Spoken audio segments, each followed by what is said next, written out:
அதிமுகவில் இணைத்துக் கொள்ளுங்கள் என்று யாரிடத்திலும் சென்று யாசகம் கேட்கவில்லை என்று முன்னாள் முதலமைச்சர் ஓ பன்னீர்செல்வம் தெரிவித்துள்ளார்.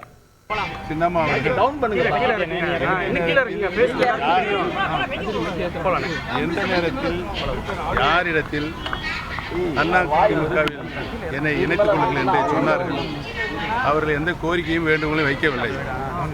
பிரிந்து கிடக்கின்ற அனைத்து இந்திய அண்ணா முன்னேற்ற கழகத்துடைய சக்திகள் பிரிந்து கிடப்பதனால் 10 தேர்தலில் வெற்றி வாய்ப்பை நாம் இழந்திருக்கிறோம்.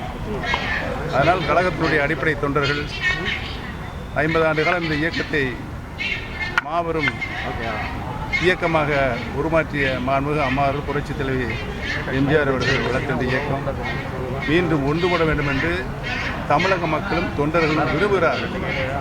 அதைத்தான் நாங்கள் சொல்லிக் கொண்டிருக்கிறோம். நாங்கள் யாரிடத்திலும் போய் யாசகம் கேட்கவில்லை. எங்களை இணைத்துக் கொள்ள வேண்டும். அவர்களாகவே சொல்லுகிறார்கள். அது தேவையில்லாத பிரச்சனை. அடிப்படையில் கட்சி இணைவதற்குரிய அடிப்படை வேலை நடந்து கொண்டிருக்கிறது. விரைவில் நடக்கும்.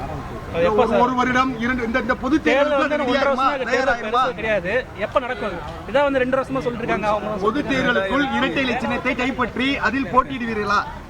2026 சட்டமன்ற பொதுத் தேர்தலுக்கு முன்பாகவே இணைப்பு உறுதியாக நடைபெறும் என்று. திருவண்ணாமலையில் கிரிவல பாதையில் காணாமல் போன குளங்கள் குறித்து மாவட்ட ஆட்சியர் மற்றும் வருவாய்த்துறையினர் ஆய்வு மேற்கொண்டனர்.